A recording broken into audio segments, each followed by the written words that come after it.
Kalau misalnya kalian emang pengen ASMR, tadi gue udah bilang jangan pakai mikrofon ini, jadi jangan nanya lagi nih cocok untuk ASMR atau enggak. Halo semuanya, gue Okto, balik lagi di channel Tech Manis, teknologi masa kini. Di video kali ini kita akan bahas mikrofon Triton D1 ini yang udah cukup kalian sering tanyain ya. Ini mikrofon udah cukup lama di gua, 1 bulanan kurang lebih, dan udah gue pakai di beberapa video juga. Alasannya kenapa gue baru review, karena si Triton itu bakal ada yang ready stock, jadi kalian itu nggak usah PO lagi di awal Februari 2023. Ya nanti gue update lah kalau misalnya udah ada produknya. Jadi ya gue pengen nge-review ini sekarang karena biar nge-refresh kalian aja soal si produk ini tuh kayak gimana gitu sebelum nanti akan ada ready stocknya ya. Jadi kita akan bahas, langsung aja masuk ke videonya.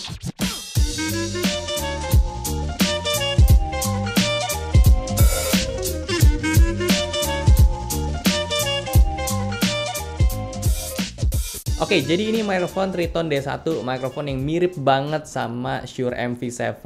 Ya kalau misalnya dilihat dari semua desainnya ini sangat-sangat persis. Terus dia punya desain depannya ini yang untuk kita ngomong juga ini sama ya, kayak di Shure MV7 dia punya tabung belakangnya sama. Terus untuk holder juga ini mirip-mirip gitulah. Dia punya connectivity juga sama, pakai USB dan XLR, tapi lebih bagus daripada MV7 karena dia udah pakai Type-C. MV7 itu masih pakai micro USB. Di paket pembelian kita dapat 2 kabel, yang Type-C sama XLR. Jadi kalau kalian punya sound card, pakailah yang XLR-nya. Tapi kalau misalnya kalian nggak punya sound card dan nggak mau ribet, ya bisa langsung pakai USB-nya aja. Cuman dari segi kualitas nanti kita akan coba dengerin bedanya tuh kayak apa.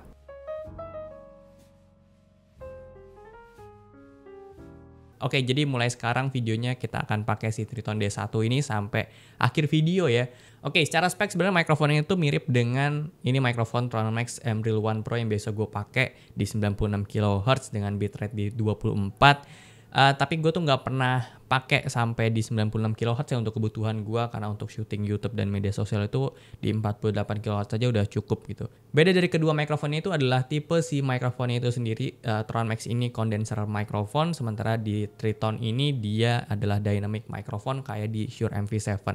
Simpelnya bedanya antara dynamic sama condenser itu ada di bagian dalamnya, yaitu beda. Kalau dynamic itu kita butuh power atau suara yang lebih besar untuk dia bisa nangkep suara, sementara kalau di condenser itu kita ngomong dikit aja dia udah bisa nangkep. That's why condenser itu lebih sensitif, dynamic itu lebih nggak sensitif. Jadi peruntukan itu beda-beda sesuai dengan kebutuhan kalian juga. Kalau ngomong di dynamic itu harus close up banget makanya, dan suaranya juga harus lebih besar dibanding di condenser.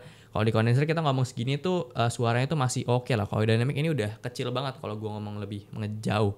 Jadi kalau misalnya kalian pengen minim noise ya pakai yang dynamic, tapi kalau misalnya pakai dynamic ini nggak bisa nih untuk ASMR karena menurut gue kayak kurang dapet aja gitu. Sementara kalau di condenser ASMR tuh lebih cocok karena dia suara-suara yang kecil aja tuh bisa kedengeran di sini. Ini ada suara lato-lato di depan. Nggak tahu nih kedengeran sama Triton apa enggak ya. Harusnya sih enggak ya. Untuk polar pattern ini mikrofon cardioid aja, cuma di depan aja gitu, nggak ada multipolar pattern. Untuk gue pribadi sih nggak masalah karena emang gue selalu pakai 1 polar pattern aja cardioid, gue nggak pernah pakai yang lain-lainnya karena kebutuhan gue ya cuma untuk ngomong sendiri aja gitu. Beberapa hal yang bisa kita atur pakai tombol fisik, di sini ada mute button, ada plus minus juga untuk naik kecilin volume PC atau output yang nanti kita dengerin dari combo jacknya, dan ada untuk atur gain level juga. Caranya kita bisa pencet si mute button ini beberapa detik untuk ubah mode pengaturan volume output atau ke gain level ya. Jadi dia itu ngatur audio output dari PC kita, bukan audio monitoring dari mikrofon ini ya. Jadi kalau kita ngomong, kita dengerin, ya suara kita tuh nggak bisa dikecilin gitu. Jadi audio monitoring itu nggak bisa dikecilin, dan ini kendala untuk di gua sebenarnya. Kalau misalnya gua lagi main Apex, terus gue ngomong sama teman-teman di Discord, terus gue colok IM gue di sini, itu akan nyebabin gue bisa denger suara gue sendiri. Jadi gue tuh nggak bisa fokus untuk main game gitu loh. Kalau misalnya gue nggak pengen denger suara gue harus kecilin gainnya sampai kecil banget. Alhasil teman gue jadi nggak bisa denger suara gue. Jadi ya mau nggak mau gue nggak bisa colokin gue punya IM itu di sini, harus ke audio interface yang ada di PC gue, karena suaranya akan nabrak itu antara audio output PC sama suara monitoring gue sendiri gitu. Untuk indikator di sini cuma ada 3 mute button, terus untuk kita tahu ya ini lagi ngatur audio gain atau ngatur si volume outputnya. Nggak ada indikator untuk levelnya berapa, misalkan kita ada plus minusnya nih, terus kita atur gain ini lagi di level berapa, itu nggak ada, jadi bener-bener by feeling aja gitu. Di sini sih gue coba atur ke paling minus terus ya, sampai dia mungkin 0, nggak bisa pick up apa-apa, terus gue naikin 5 kali gitu, dan baru ini adalah suara yang menurut gue paling pas gitu. Katanya sih ada 7 level ya, jadi kalau misalnya kalian pengen atur ya pakai feeling itu, mentokin dulu sampai 7 ntar turunin gitu. Jadi kurang lebih ini gue ada di 5 lah. Untuk di paket pembelian mic ini saya kita nggak dapat stand mic sama sekali, jadi ya bener-bener unitnya aja. Jadi kita harus invest lagi boom arm atau stand microphone apapun itu. Ini gue pakai punyanya Tronmax Zoom S3 Plus. Dan kalian juga harus lihat dia punya drat itu ini 5/8 inch. Jadi kalian harus cari boom arm yang ukuran drat ujungnya itu 5/8 inch atau yang dapat konverternya. Karena di mikrofon ini gak dapat juga konverternya gitu. Di paket pembelian ini sih sebenarnya kita dapat konverter ya, tapi itu konverter dari USB-A ke USB-C untuk colokin mikrofon ini ke laptop-laptop zaman sekarang yang portnya minim dan kebanyakan port itu Type-C aja. Jadi itu bisa dipakai atau bisa ke handphone Android juga. Gua nggak coba sih karena nggak ada di sini. Secara build quality ini mikrofon emang bagus banget, solid, rapih. Terus unit yang gue dapet ini kayaknya juga unit upgrade dari batch-nya Ocha kemarin, karena dia punya logo Triton itu bisa diklopek. Kalau gue ini udah di emboss atau di laser gitu lah. Pokoknya ini bukan printingan gitu. Ini nice. Pasti berisik. Oke, untuk kualitas suara dari mikrofon ini harusnya kalian udah dengerin dari tadi. Ini gue pakai model yang USB. Kalau menurut gue pribadi karakteristik suara dari mikrofon ini tuh lebih deep ya, suaranya lebih ngebass, lebih dalam. Kalau gue baca-baca sih emang ini karakteristik dari dynamic microphone mostly kayak gini. Kalau di Shure MV7 itu dia bisa agak light karena dia udah ada EQ-nya, kita bisa atur suara gue kayak gimana. Gue pilih natural bisa lebih deep bisa, lebih light itu bisa.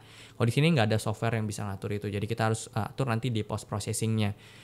Karakteristik ini sih menurut gue balik lagi ya ke kalian lebih suka yang kayak gimana, lebih suka yang auto deep suaranya bikin suara kalian lebih ngebass kayak korigor gitu, lebih dalam, atau kayak ini lebih natural. Kalau gue pribadi sih lebih suka yang natural aja karena lebih enak nanti kalau gue mau ubah-ubah di post processingnya.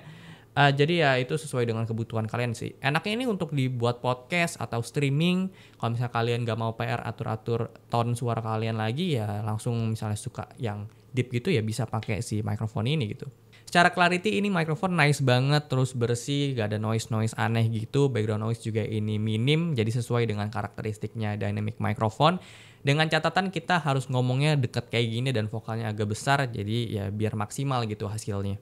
Ya jadi balik lagi sesuai dengan kebutuhan kalian untuk pakai mikrofon jenis dynamic atau condenser.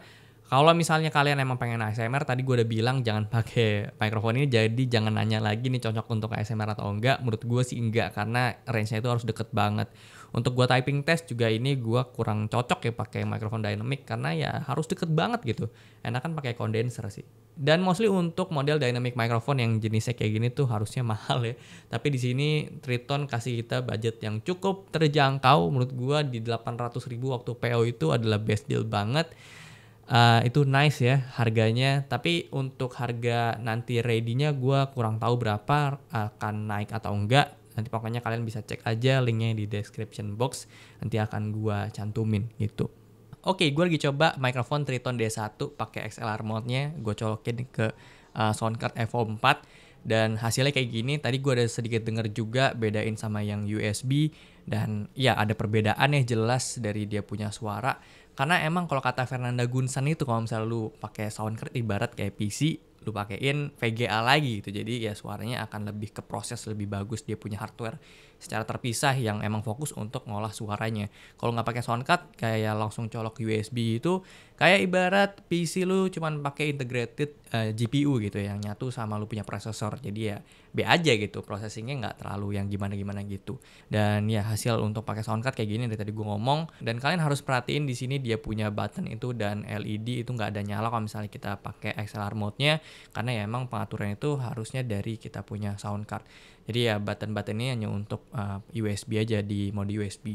Jadi bukan berarti pasti colok soundcard ini nggak nyala, ini tetap nyala. Ya suaranya kayak gini bisa ke pick up, cuman kita nggak bisa atur lewat dia punya button ini gitu.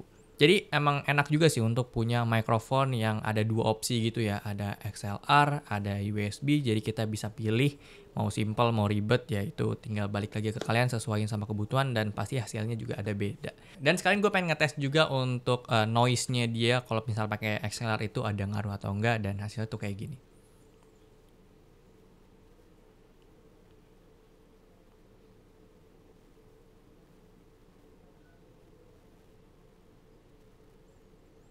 Kondisi tadi itu nih PC kanan gua nyala ya, ada kipasnya nyala, kipas GPU kayaknya nggak nyala sih, tapi ya lumayan kedengeran. AC nggak nyala tapi ada kipas satu, kalangan sama lighting gitu ya. Itu aja sih paling. Gimana? Bagus ya? Dan kalau misalnya kalian pengen beli mikrofon ini, kalian harus ingat sisihin juga budget untuk beli stand mikrofon atau boom arm, karena itu penting ya. Kalau kalian gak beli ya nggak bisa dipakai ini mikrofon, kalian mau pegangin terus kan aneh juga gitu ya. Jadi ya gitu aja mungkin untuk mikrofon yang satu ini mikrofon yang nice. Nanti mungkin akan masuk juga di perang mikrofon ya, ada beberapa mikrofon lain juga nanti yang antri, jadi kita akan lihat nanti ya siapa yang paling bagus. So segitu aja untuk video kali ini. Thank you udah nonton. Kalau suka boleh like, share, dan subscribe. Gue Okto, sampai jumpa di video selanjutnya. Terima kasih.